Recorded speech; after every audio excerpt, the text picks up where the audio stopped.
한 주 동안 잘 지내셨죠? 오늘 미세먼지가 많은 것 같던데 검색은 안 해봤는데 운전하는데 엄청나게 졸리더라고요 오늘. 그래서 뭐 휴게소 들렀다가 계속 이렇게 하다 보니까 조금 뭐 늦진 않았는데 어쨌든 평소보다는 제가 좀 늦게 왔습니다. 건강관리 잘 하시고요 여러분들도. 자, 그러면 오늘 진도 한번 보도록 하겠습니다. 지난주에 우리 했던 내용부터, 지난주에 했던 게 8문제 출제, 부동산 거래 신고 등에 관한 법률이 8문제 출제됐습니다. 32회 때.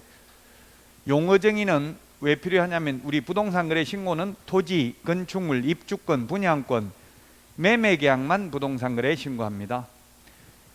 용어 정의의 부동산이 임목, 공장재단, 광업재단은 신고 대상물이 아니라는 이야기입니다.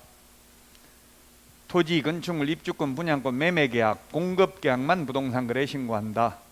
30일 이내에 부동산거래에 신고하는데 거래 당사자가 공동으로 신고하는데 중개거래인 경우는 개업공개사가 신고한다. 해제신고는 거래 당사자에게만 신고 의무가 있습니다. 중개거래라도 개업, 공인중개사나 국가 등의 경우 해제신고 의무는 없습니다. 해제신고 의무는 거래 당사자에게만 있다. 자, 그 다음에 검정체계 구축 운영이 있는데 검정체계 구축 운영은 국토부 장관이고 그 검정체계에 의해서 검증을 하는 사람은 신고관청입니다. 그리고 위반시 제재인데 부동산 거래 신고 등에 관한 법률에서는 3천만 원 이하가 되려, 그 다음에 취득가격 5% 이하가 되려, 500만 원 이하가 되려, 300만 원 이하가 되려, 100만 원 이하가 되려가 있는데 모두 신고관청이 과태료를 부과합니다. 공인중개사법에서는 국토부 장관이 부과하는 게 협회, 거래정보사업자, 정보통신 서비스 제공자에 대한 과태료는 국토교통부 장관이 부과하고요. 자격증 미 반납의 경우 시도의사가 부과합니다만 부동산거래 신고 등에 관한 법률 과태료는 모두 신고관청이 부과를 한다. 신고관청이 과태료를 부과한 때에는 10일 이내 등록관청에 통보해 주어야 합니다. 자, 그 다음에 주택임대차 신고, 이 부동산거래 신고가 2문제 정도, 주택임대차 신고도 한 문제는 반드시 나오는데요. 이게 소위 임대차 3법이라는 것 중에서 마지막에 시행하게 된 것인데요. 2021년 6월 1일 이후에 체결되거나 갱신된 임대차부터 신고를 합니다. 그 전에 체결한 계약은 신고할 필요 없습니다. 그리고 신고 대상은 시군입니다. 근데 군은 광역시 경기도에 있는 군만 신고 대상입니다. 횡성군 신고 대상 아닙니다. 함양군, 거창군, 산청군 이런 경우 신고 대상이 아닙니다. 이게 윈도우가 계속 이렇게 이상한 게 뜨는데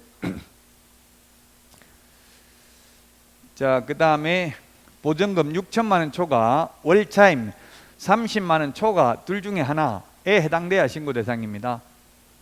그래서 건물주분들 주위에 알고 있는 분들 보니까 월세 30만 원, 관리비 30만 원 이렇게 받더라고요. 그럼 신고 안 해도 됩니다. 그 주인들은 이거 세금 뜯어내려고 이런 제도 만들었다라고 주장하고 세입자들은 세입자들을 보호하기 위해서 만들었다라고 하는데 우리는 그건 정책적 비판은 필요 없고요. 시험 공부니까 어쨌든 6천만 원 초과 또는 30만 원 초과하는 경우만 신고합니다. 해제 신고도 주택임대차 계약 해제 신고도 30일 이내입니다. 자, 그 다음에 부동산 거래 신고하면 확정일자 받은 것으로 보고 전입 신고하면 주택임대차 신고한 것으로 봅니다. 이런 거는 세입자를 보호하기 위한 것이죠. 주택임대차 신고 위반하면 100만 원 이하의 과태료가 되겠습니다. 자, 그 다음에 외국인 등의 특례입니다. 특례라는 것은 특별한 예외라는 뜻입니다. 우리나라 사람은 매매계약만 신고하는데 외국인은 교환계약, 증여계약도 60일 이내에 신고해야 됩니다. 물론 외국인도 매매계약은 30일 이내에 신고입니다. 외국인도. 매매는 특례가 아니라는 이야기입니다. 일반 규정이고요. 교환계약, 증여계약은 우리나라 사람은 신고 안 하는데 외국인은 60일 이내에 신고를 해야 되고요. 신고 안 하면 300만 원 이하의 과태료입니다. 계약 이외의 원인이면 우리나라 사람은 신고 안 하는데 외국인은 해야 됩니다. 경매, 상속, 환매권 행사, 판결, 신축, 정축, 개축, 재축. 우리 그 핵심 비교 정리 프린트는 27번에 있습니다. 그리고 또 42번에 5번, 6번, 7번에 보면 6개월 이내 해야 된다고 돼 있고요. 6개월 이내 계약 이외의 원인 신고 안 하면 100만 원 이하의 과태료고요. 그 다음에 군문, 자, 야 네 군데는 미리 허가받아야 됩니다. 우리 프린트 27번에 보면 군문, 자, 야 27번에 있습니다. 군사기지 및 군사시설 보호구역, 문화재 보호구역, 자연환경보전법에 의한 생태경관보전지역, 야생생물 특별보호구역에서는 미리 허가받아야 되고요. 허가 안 받으면 2년 이하의 징역이나 2천만 원 이하의 벌금, 허가 신청하면 15일 이내에 허가 여부를 결정해야 됩니다. 자, 그 다음에 토지거래 허가제도인데 허가구역 지정권자는 장관 또는 시도지사고요. 지정을 하려면 먼저 도시계획위원회 심의를 거쳐야 됩니다. 그러나 재지정의 경우에는 심의 전에 지방자치단체장의 의견을 청취해야 됩니다. 이게 공법에 있었습니다. 2017년까지 국토기획 및 이용에 관한 법률에. 그래서 공법이 보면 위반 절차, 도시계획 위반 절차 이런 거 많이 나오잖아요. 똑같습니다. 그래서 5년 범위 내에서입니다. 32회 시험에 특별한 사정이 있으면 5년 초과해서 지정할 수 있다. X. 5년 범위 내에서만 지정할 수 있습니다.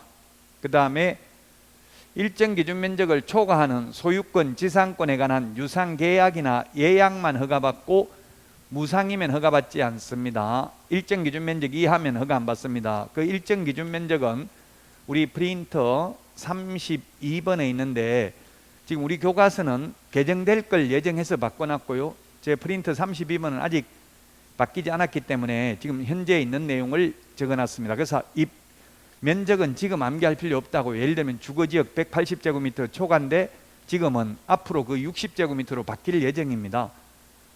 확정되고 나면 숫자는 암기하면 됩니다. 허가는 미리 받아야 되고요.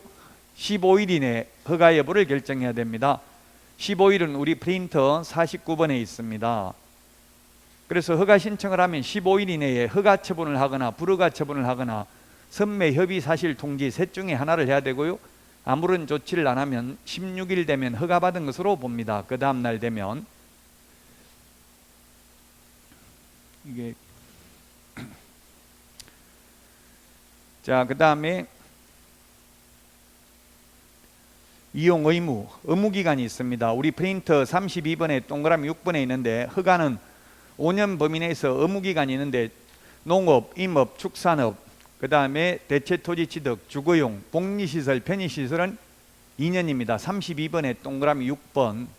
그 다음에 사업용 토지는 4년, 현상보존 5년 동안 이용을 해야 됩니다. 자, 그 다음에 허가 위반하면 2년 이하의 전역이나 땅의 토지 취득 가격의 100분의 30에 상당하는 금액 이하의 벌금에 처합니다. 외국인 특례는 2년에 2천만 원입니다. 그 다음에 허가받은 목적대로 사용 안 하면 10% 범위 내에서 이행강제금을 부과하는데 10%인데 대통령령에 보면 방치하면 10%, 임대하면 7%, 이용 목적을 변경하면 5%, 기타 7%를 부과합니다. 금정체계 구축 운영 국토부 장관이 금정체계 구축 운영해야 됩니다. 자, 이게 지난주에 했던 내용이고요. 8문제 정도 출제될 수 있는 내용이고요. 근데 강의를 해보면 이 부동산 거래 신고 등에 관한 법률은 모든 분들이 어려워합니다. 공법에 있는 내용들이었기 때문에. 그래서 어려워해도 10월달 시험 볼 때 되면 다 기억납니다. 한 번 듣고 하나도 모르겠다 이런 말은 자기를 비하하고 학대하면 안 됩니다. 한 개만 몰라도 하나도 모르겠다 자꾸 이런 식으로 하면 안 좋아요. 자, 그러면 오늘 할 내용입니다. 오늘 할 내용 중개계약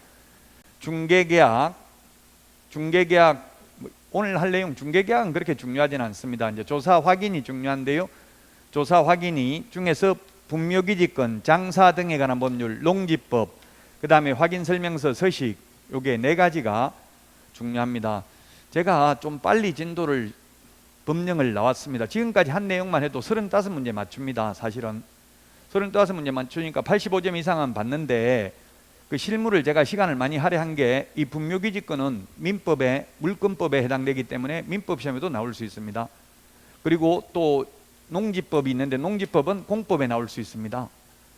또 오늘 다음 주 뭐 주택임대차보호법 이런 거는 민법에 나오고 이렇게 다른 과목과 연계되어 있기 때문에 다른 과목에서 시간이 별로 없기 때문에 제가 실무에 시험 출제되는 것보다는 좀 더 시간을 많이 할애했습니다.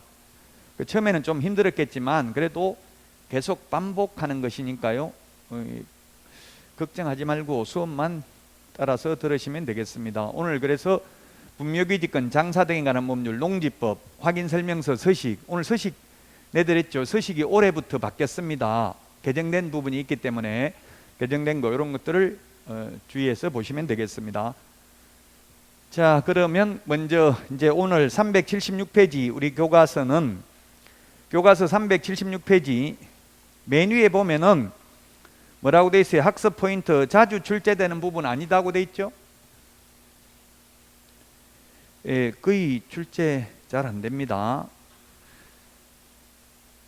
근데 서식에 있는 게 출제됐다 이렇게 나와 있습니다. 자, 그러나 이거 기본적으로 일반인들도 제가 그 재테크 강의나 이런 걸 해보면은 창업실무, 중개업 창업실무 이런 강의를 해보면 일반인도 그렇고 자격증 취득하신 분도 중개계약하고 거래계약을 구분을 못하는 분들이 의외로 많더라고요. 그 중개계약을 매매계약을 중개계약이라고 생각하는 분도 계세요. 그건 중개계약이 아니죠. 중개계약이라는 것은 중개의뢰인이 우리 집 팔아주세요 하면 개업공개사가 예 팔아드리겠습니다. 우리 집 좀 사주세요 이렇게 하면 예 팔 사람 있으면 소개시켜드리겠습니다. 이게 중개계약이라고요. 중개계약은 의뢰인하고 개업공개사 간에 맺는 게 중개계약입니다. 이 중개가 완성됐을 때 거래 당사자 간에 맺는 게 거래계약입니다. 거래계약은 매매계약, 교환계약, 임대차계약 이런 게 거래계약이죠. 그래서 거래계약하고 중개계약을 구분해야 됩니다. 중개가 완성되면 거래계약이 성립됩니다. 시험에 출제됐습니다. 중개계약이란 의뢰인 상호간에 맺는 계약을 말한다. X죠. 중개계약은 개업공개사와 의뢰인 간에 맺는 계약입니다. 그러면 손님이 우리 집 좀 팔아주세요 하면 개업공개사가 싫어요, 못 팔아주겠습니다 하면 공인중개사법 위반입니까 아닙니까? 말해보세요. 팔아달라 하는데 못 팔아주겠다 하면 위반 아니죠? 유일하게 우리 공인중개사법이 공법하고 사법적 요소 두 가지가 다 있는 혼합법, 사회법적 성격을 지니고 있는데 유일하게 이게 중개계약 이게 사법적 요소입니다. 민법이라고 민법. 사법이 민법이죠. 대표적인 게 계약이라는 것은 민법에서 청약과 승낙의 의사표시 합치로서 이루어지는 게 계약이잖아요. 의뢰인이 개업공개사에게 청약을 했는데 개업공개사가 승낙을 거절할 수 있습니다. 못 팔아주겠습니다 해도 공인중개사법 위반 아닙니다. 근데 현실적으로 못 팔아주겠다는 사람은 없죠. 제 친구는 저기 속초에서 하고 있는데 보니까 그렇게는 하더라고요. 손님 전화 오니까 얘 못 팔아준다 안 하고 우리는 물건이 없고 그 앞에 중개사무소에 많이 있던데요. 원룸 오니까 원룸 싫어가지고 친구 돈 많이 벌어가지고 원룸 뭐 하기 귀찮다 하더라고요. 어쨌든 중개계약이라는 것은 반드시 청약을 했을 때 개업공개사가 승낙을 해야 되는 것은 아닙니다. 그 현실적으로는 어떻게 하고 있어요? 우리 중개계약은 제가 뭐 중개업을 해봤지만 100% 구두로 말로 하고 있어요. 손님이 와가지고 우리 집 좀 팔아주세요 이렇게 하면은 개업공개사, 어떤 개업공개사들은 미리 그 매물 접수 대장을 준비해놓고 딱 펴놓고 있는 사람도 있는데 어떤 분들은 또 책상에 내놨다가 잠시만요 해가지고 은행이나 법무사 사무소에서 준 노트 하나 있어요. 그거 꺼내가지고 예 잠깐만요 해가지고 예 어디에 있는 집 몇 평짜리입니까? 얼마 받고 싶습니까? 손님 오면 연락드리겠습니다. 연락처 하나 주세요 하고 끝내요. 현실적으로는. 저는 제가 실장으로도 근무해봤는데 직원으로 근무하면서 젊은 여자분이 왔는데 제가 성함은 어떻게 되시는데요? 전화번호만 물었고 이렇게 이름을 물었어요. 그랬더니 그 여자분이 아저씨 이름은 왜요? 이렇게 딱 하더라고요. 그러니까 사장이 30분 동안 교육받았어. 왜 이름은 처음 물어가지고 손님 기분 나쁘게 만들었냐면서 엄청나게 짜증내더라고요. 제가 물은 이유는 우리 교과서 381페이지 보세요. 381페이지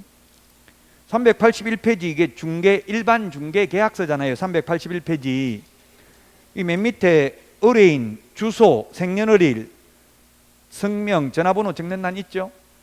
제가 전화번호까지 물었는데 이렇게 난리 났는데 만약에 생년월일까지 물었으면 어떻게 될지. 진짜 우리나라에서는 지금 현실적으로 이름도 성도 못 묻고 현실적으로 전화번호만 묻고 있는 게 현실입니다. 그래서 만약에 개업공개사가 두 사람을 만나서 소개를 시켰는데 자기들끼리 몰래 계약을 해버려도 중개보수, 저는 그 이름을 물은 이유는 나중에 제가 소개시켰는데 몰래 자기들끼리 만나서 계약하면 중개보수 달라고 소송을 하든지 뭘 해야 될 거 아니에요. 소송하려면 당사자를 특정할 수 있어야 되죠. 누군지 알아요. 그 사람한테 돈 달라고 할 거 아니에요. 그 핸드폰 번호만 알아가지고 누군지 알아내기는 굉장히 어렵습니다. 민사소송은. 형사소송이면 고발하면 자기들이 추적해가지고 뭐 알아낼 수도 있지만, 민사소송에서는 그 주민등록번호 주소 다 적으라고 그래요. 현실적으로. 이제 생년월일만 적어 놓으면 주민등록번호 뒷자리는 모르면 동주민센터에 가서 주민등록 등본 이 법원에서 떼오라고 하던데, 소송하려면 소장 보여주면서 법원에서 떼오라고 하던데 하면 남은 건데도 떼주더라고, 제가 해보니까. 그래서 주민등록 등본 첨부해야 돼요. 인적사항 다 적어야 된다고, 주민등록번호까지 원칙적으로. 그래서 저는 전화번호 물어봤는데요, 현실적으로는 굉장히 어렵다. 그래서 현실적으로는 이걸 구두로만 하지 문서로 중개계약을 제거해본 적이 저도 한 번도 없습니다. 짜증내더라고요. 그 이제 문서로 전속 중개계약 적읍시다. 손님한테 제가 이렇게 해보니까, 아저씨 왜 그러세요? 지금 달 내려가니까 빨리빨리 해주는, 지금 시간 없어요. 빨리, 귀찮다고. 문서로 적으면 뭐 좀 시간이 걸리잖아요. 엄청나게 싫어해요, 우리나라 사람. 그게 관행적으로 아무도 안 하니까.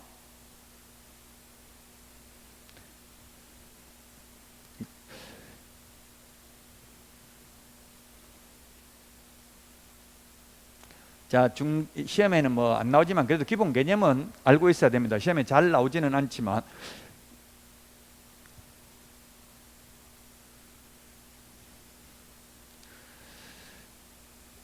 이거 큰일 났네. 왜 이렇게 자꾸.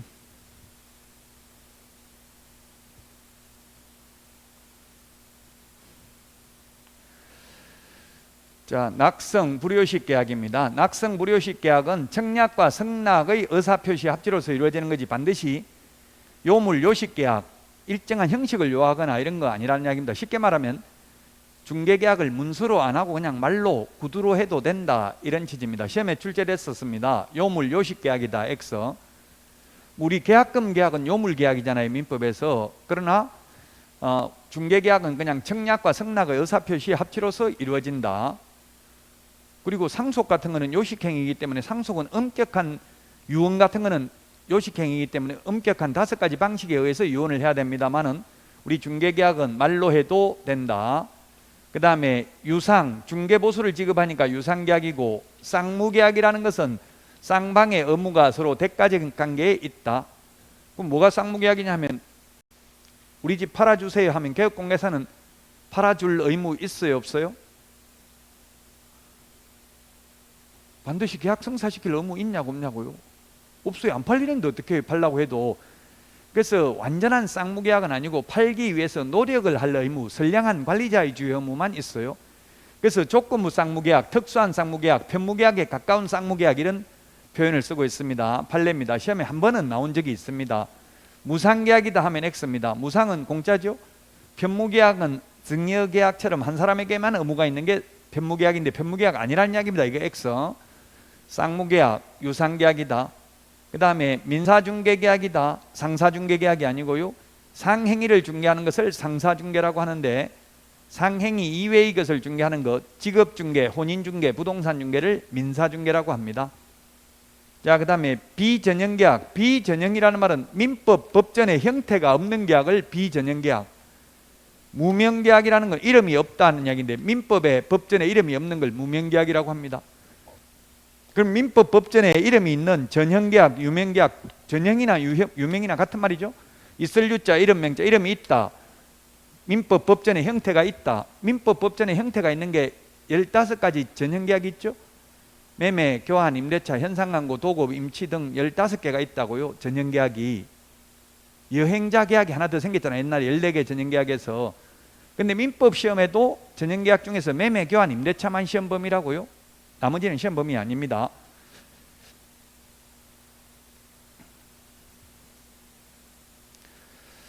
자, 그 다음에 위임계약, 임의계약이면 계속적 계약이다. 계약 체결이 강제되어 있는 건 아니고요. 해도 되고 안 해도 되고 계속적 계약이다. 일시적 계약이 아니고, 민법에서 매매계약은 일시적 계약은 해제하고 임대차 계약은 계속적 계약이니까 해지하죠. 장래의 효력을 소멸시키는 걸 해지. 구분의 실익은 거기에 있습니다. 6번은 시험에는 나온 적은 없습니다.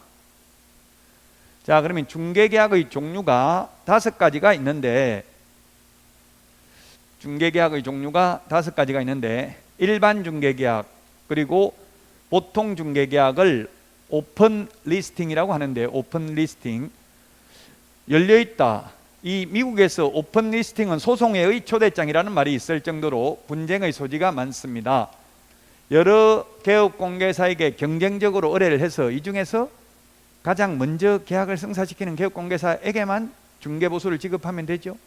우리나라에서 거의 100%가 이 일반 중개계약을 체결하고 있습니다. 거의 100% 현실적으로 거의 100%라는 건 있을 수 없으니까 99.99%가 일반 중개계약을 체결하고 있고요. 저는 한 번도 전속 중개계약을 체결해 보지는 못했습니다.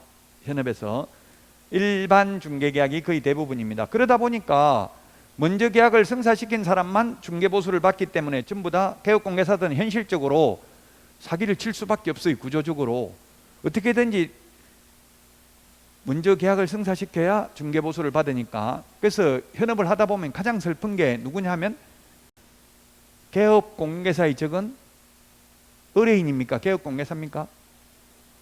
개업공개사예요. 같은 동료들끼리 뒤통수 치고 이게 현실이라고요. 왜냐하면 몰래 해가지고 나만 먼저 중개보수를 받아야 되니까. 구조적으로 소송의 초대장이라는 말이 있을 정도로 분쟁의 소지가 많다. 전속이라는 것은 특정한 개업공개사에 하나여 중개를 일임하는 중개계약을 전속 중개계약이라고 합니다. 전적으로 속해 있다. 연예인들 매니저먼트사에 전속돼 있다. 뭐 어젠가 뉴스에 인터넷 보니까 뭐 옥주현 씨가 코로나 걸렸는데 전속 중개계약을 이제 해지하고 다른데 뭐 해직인지 끝난 건지 모르겠는데 다른 데 가겠다 뭐 이런 거 나오더라고요. 전속. 연예인들이 전속 많이 돼 있잖아요. 전적으로 속해 있다. 특정한 매니저먼트사에.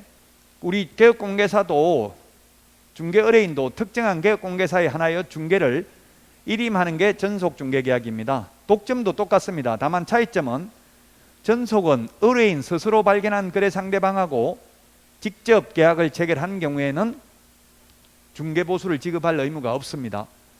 근데 독점은 누가 계약을 체결했든지 간에 무조건 독점을 맺은 개업공개사에게 중개보수를 지급해야 되는 게 독점입니다.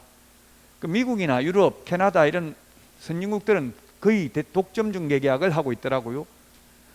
저도 뉴스에서 봤는데 미국의 중개법인이 중개물건 대저택 4천억짜리더라고요. 4천억짜리 중개하려고 브리핑하려고 영국에 유럽에 전용기 타고 갔다 이렇게 뉴스에 나오더라고요. 우리나라 같으면 전용기 타고 갈 수가 없는 게 전용기 타고 갔다가 만약에 거래 성사 안 돼버리면 한 푼도 못 받죠. 그러니까 비용을 지출할 수가 없잖아요. 근데 독점은 무조건 누가 계약을 성사시켰든지 간에 중개보수를 받기 때문에 가능한 거예요. 저도 충격받은 게 2000년도에 제가 호주 시드니에서 충격받은 게 우리나라 중개업소에는 보면 뭐라고 돼 있었냐면은 금매, 올수리, 즉시 입주 가능, 전망 굿, 로얄청 이렇게 적어놨었어요. 유리창에 보면. 근데 호주에는 가보니까 이 컴퓨터 모니터 화면이 나오는데 뭐 수영장도 나오고 집의 구조 다 나오고 주인 전화번호까지 적혀져 있더라고요. 주인 전화번호 적혀 있는 걸 충격받았어요. 직접 주인한테 연락해가지고 중개보수 안 주고 도망가면 어떻게 하냐 물어보니까 절대 그럴 일이 없다더라고요. 우리나라에서 변호사비 못 떼먹는 거하고 똑같아요. 변호사비 떼먹으면 바로 소송 들어오죠. 압류하고. 그런 것처럼 외국은 문화가 절대로 떼먹지 않는데요. 그러니까 전화번호까지 다 오픈 시켜버리는 거예요. 무조건 그 주인한테 직접 전화해서 계약을 해도 독점을 맺은 개업공개사에게 중개보수를 지급해야 된다고요. 우리나라에 있는 거는 1번, 2번 두 개밖에 없습니다. 독점은 우리나라에 없습니다. 지금 현재.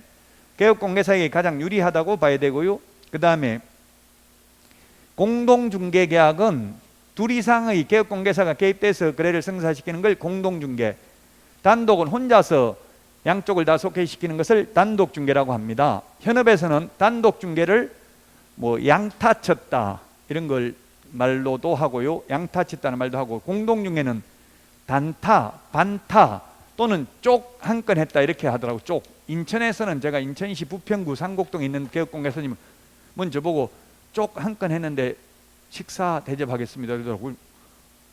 쪽이 뭔데요? 이렇게 했더니만 단독 중개 한쪽만 받는다는 이야기에 중개보수를 두 사람이 개입되어 있기 때문에 그게 공동 중개입니다. 조직화 능률하에 이상적이고 인터넷 시대에 적합한 중개 계약이 공동 중개입니다.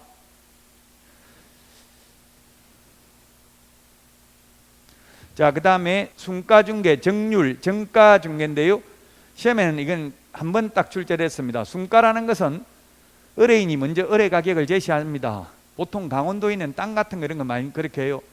뭐 예를 들면 평당 10만 원이만 입금시키고 11만 원 받아가지고 만 원 떼먹는 건 그건 떼먹는다면 좀 이상한데, 현업에서 대두리 친다 이런 말도 하는데 10만 원만 입금시키고 더 받는 건 개업공개사님 다 먹어도 좋습니다 이렇게 약속하는 걸 순가 중개라고 합니다.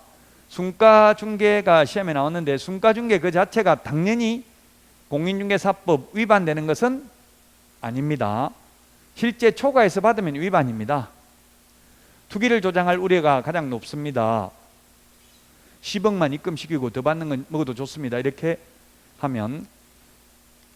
정률 중개라는 것은 일정한 퍼센트를 받는 게 정률 중개입니다. 우리나라가 지금 뭐 최대 0.9% 이렇게 규정하고 있죠. 최대 0.9%. 그리고 주택의 경우에는 최대 15억 이상인 경우는 0.7% 매매인 경우, 임대차인 경우 0.6% 일정한 퍼센트를 받는 게 정률 중개고요. 지금 현실적으로 현업에서 정가 중개, 정해진 가격을 적는 게 정가인데, 정가 중개는 현실적으로는 법에는 없지만 현실적으로 분양권은 정가 중개를 하고 있습니다. 분양권 중개하면 일률적으로 전국적으로 100만 원 달라고 합니다. 최하. 그리고 서울에는 뭐 300만 원 달라고 이러더라고요.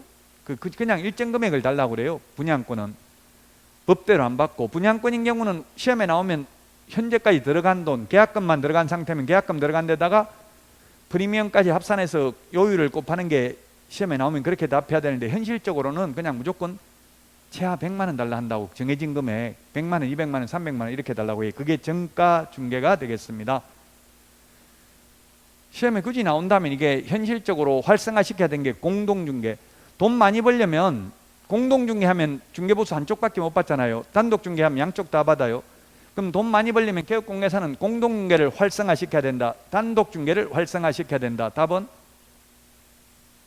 공동중개를 활성화시켜야 됩니다.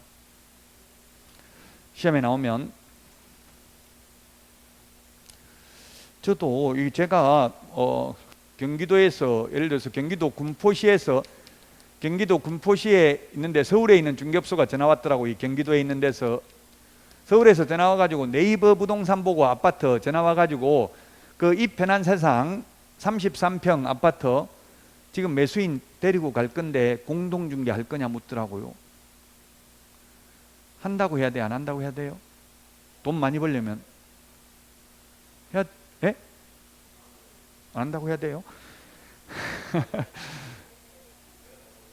이거 한다고 하면은 지금 매도인한테 한쪽에 돈 중개보수 받을 수 있는데, 안 한다고 하면 나 혼자만 이 매물을 가지고 있으면 안 한다 해도 되겠죠. 근데 들어가 보니까 네이버 부동산 들어가 보니까 옆에 부동산도 다 올려놨어요, 똑같은 거. 그럼 저 안 한다면 예 알았어요 하고 옆에 부동산 전화해가지고 계약해버리면 한 푼도 못 받잖아요. 그래서 공동중개를 활성화시켜야 된다고. 한쪽이라도, 예를 들어서 단독중개하면 한 건 할 걸 공동중개하면 3건 4건 한다고요. 무조건 한다고 해야 되죠. 한 건이라도 빨리 해야지. 뭐 나중에 미국처럼 독점 중개가 돼 있으면 나를 통하지 않고 거래할 수 없다면 안 한다고 해도 되겠죠. 근데 우리나라는 중개업소 여러 군데 다 내놓는다고, 손님들이 한 군데만 내놓는 게 아니고 팔아달라고, 나만 그 매물을 가지고 있는 게 아니라고요. 그래서 공동중개를 활성화시켜야 되고, 조직화 능률화에 이상적이고 인터넷 시대에 적합한 중개계약입니다. 자, 중개계약서 서식인데요. 일반 중개계약서, 우리 381페이지, 교과서 381페이지 일반 중개계약서 서식인데요. 이게 1번, 2번 을의 의무사항, 갑의 권리 의무사항 요것만 전속중개계약서 서식하고 다릅니다. 나머지는 똑같습니다. 요 두 개만 1번, 2번만 을이 개업공개사입니다. 갑이 의뢰인이고요. 이 두 개만 갑과 을의 권리 의무만 전속하고 다르다. 가장 큰 차이점은 전속은 특정한 개업공개사에게 의뢰를 했는데 전속을 맺은 개업공개사가 아닌 다른 개업공개사에게 중개를 의뢰하여 거래가 이루어지면 위약금을 물어야 됩니다. 근데 일반 중개계약은 여러 군데 다 내놔도 된다고 했죠? 이 보세요. 을은 개업공개사는 거래가 조속히 이루어지도록 노력해야 된다. 노력 안 해도 처벌 규정 없습니다. 노력했는지 안 했는지 노력하겠어요 안 하겠어요? 그러면 현실적으로 하지요. 돈 벌려고 노력하라고 안 해도 돈 벌려면 노력해요. 돈 벌기 싫은 사람은 안 할 수도 있겠지만 돈 벌려면 거래 성사시키려고 노력하겠죠. 합니다. 그 설령 안 했다 하더라도 처벌 규정은 없다고 딱히. 그 다음에 갑의 권리 의무사항. 갑은 여기 A한테도 내놓고 또 다른 데도 내놔도 된다고 돼 있잖아요. 다른 데도 내놔도 여기저기 다 내놔도 된다. 그리고 확인 설명 의무를 이행하는데 협조해야 된다. 협조 안 해도 처벌 규정 없습니다. 상태에 관한 자료 요구했는데 불응해도 된다고요? 불응한 경우는 그 취지를 매수 임차 의뢰인에게 설명하고 확인 설명서 서식에 기재도 해야 됩니다. 요것만 차이가 나고 나머지는 다 똑같다. 자, 전속중개계약서 우리 교재 383페이지에 있는데요. 두 개의 차이점은 개업공개사의 의무, 갑, 의뢰인의 권리 의무만 차이가 있다고. 나머지 3번 유효기간부터는 전속중개계약이나 일반중개계약이나 똑같다고요.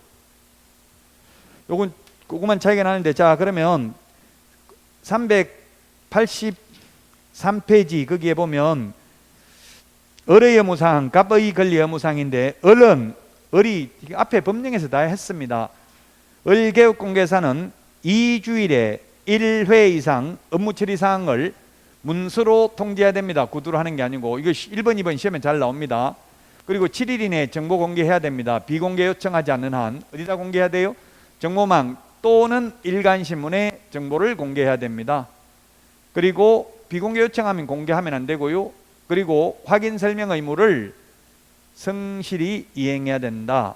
확인 설명은 어떠한 경우에도 생략할 수 없습니다. 갑의 권리 의무인데 갑이 의뢰인입니다. 그 1번이 뭐냐면 전속을 맺어놓고 전속을 맺은 의뢰인이 아닌 전속을 맺은 개업공개사가 아닌 다른 개업공개사에게 의뢰를 해서 거래가 이루어지면 위약금을 중개보수 100%에 해당하는 위약금입니까? 50%에 해당하는 위약금입니까? 100%에 해당하는 위약금을 지불해야 되죠. 앞에 법령에서 다 했던 내용입니다. 갑 의뢰인이 A와 전속을 맺어놓고 전속을 맺은 개업공개사가 아닌 B개업공개사에게 B가 아니고 을로 돼 있긴 있는데 뭐 B나 을이나 A나 뭐 그 의미가 없으니까 전속을 A하고 맺었으면 A가 아닌 다른 개업공개사에게 중개를 의뢰하여 거래가 이루어지면 위약금 100% 지급해야 된다고요. 그 다음에 A가 소개시켜준 뭐 을이라고 할까요? 의뢰인. 의뢰인하고 갑 의뢰인하고 다이렉트로 계약을 해도 역시 갑 의뢰인은 A 전속을 맺은 개업공개사에게 위약금을 중개보수 100% 지급을 해야 된다고요. 그러나 의뢰인 스스로 발견한 거래 상대방하고 직접 계약을 한 경우에는 위약금이나 중개보수는 없고 소요된 비용을 지불하되 중개보수의 50% 범위 내에서 사회 통념상 상당하다고 인정하는 비용만 지불합니다. 앞에 법령에서 했죠. 이게 전속하고 일반 중개계약은 1번, 2번만 차이가 있다. 나머지 3번 유효기간 원칙 3월 예외 당사자 약정 똑같습니다. 일반 중개계약하고. 자, 그 다음에 중개보수는 거래계약이 성립된 경우 거래가격의 몇 퍼센트 또는 몇 원을 개업공개사에게 지급한다. 저는 이게 A라고 적었는데 개업공개사를 을로 봤죠. 여기서는. 자, 그 다음에 5번 손해배상 책임인데요. 을이 다음의 행위를 한 경우에 갑에게 그 손해를 배상해야 된다. 그 손해라는 것은 뭡니까? 예를 들면 우리가 보험을 1억 가입했는데 손해를 3억 입혔어요. 그러면 보험 가입 한도만 배상하면 된다. 손해 입힌 3억 다 배상해야 된다. 답은? 보험은 1억을 가입했고 손해는 3억 입혔다고요. 3억 다 배상해야 되냐고, 아니면 1억만 배상하면 되냐고. 보험 가입한 만큼만. 개업공개사는 그 손해면 손해액 전부를 다 배상해야 된다고요. 보험회사에서 1억 물어주면 나머지 2억은 개인 돈 가지고, 자기 돈 가지고 물어내야 돼요. 그 손해 입힌 전액을 다 배상해야 된다는 뜻입니다. 자, 그 다음에 2번, 중개대상으로의 확인 설명을 소홀히 하여 재산상 피해를 발생하게 한 경우 그 손해를 배상해야 된다. 재산상 손해 밑줄 치세요. 32회 시험에 비재산상 손해, 비재산상 손해도 배상해야 된다. X로 출제됐습니다. 저는 비재산상 손해라는 말은 처음 들어봤는데, 보통은 뭐 정신적 손해 또는 위자료, 민법에서는, 민법 751조에서는 이렇게 부르고 있는데 우리 시험에는 비재산상 손해라고 했습니다. 어쨌든 정신적 손해, 위자료, 비재산상 손해는 배상할 필요가 없다. 이 말은 뭐냐면 보험금으로 비재산상 손해는 보험금 받을 수 없다 이 말입니다. 다만 꼭 받고 싶으면 민법 751조 불법행위로 인한 위자료 청구는 가능합니다. 즉 개인재산 압류해가지고 받아갈 수는 있지만 보험금 가지고 위자료는 못 받는다는 이야기입니다. 자, 그 다음에 그 밖의 약정사항이 있고요. 맨 밑에 의뢰인과 개업공개사는 서명 및 날인하는 것이 아니라 서명 또는 날인하죠. 또는. 그 다음에 384페이지 권리 이전용이 있고 권리 취득용이 있습니다. 자, 그러면 중개계약은 매도 의뢰인하고 체결합니까? 매수 의뢰인하고 체결합니까? 중개계약 누구하고 체결해요? 개업공개사가 매수 의뢰인, 매도 의뢰인 누구하고 중개계약 체결하냐고요? 네, 양쪽 다 가능하죠. 권리 이전용도 있고 취득용도 있잖아요. 둘 다 가능합니다. 그럼 현실적으로는 중개업을 해보니까 현실적으로는 양쪽 다 안 되더라고. 주로 한쪽하고 많이 하더라고. 누구하고 많이 하겠어요? 현실적으로. 이론적으로는 양쪽 다 가능해요. 현실적으로 누구하고 계약을 많이 하겠냐고요? 매도 의뢰인, 매수 의뢰인하고 둘 중에서. 매도 의뢰인, 즉 팔 사람은 팔아주세요 내놓는데 살 사람은 우리 집 좀 사주세요, 나중에 전세 나오면 연락 주세요, 이런 사람 거의 없고, 예, 다른 데 알아보고 올게요 이렇게 하고 나가요. 없다고 하면 뭐 아파트 33평 아파트 하나 새 아파트 나온 거 있습니까? 이렇게 와서 묻는다고. 예를 들면, 예, 지금 없는데 찾아보고 뭐 하여튼 없어요. 그래, 지금은 없는데요, 나중에 연락 드릴까요? 물어보면 아, 일단 제가 다른 데 가서 알아보고 올게요 이렇게 하고 거의 다 나가요. 현실적으로. 매수 의뢰인은.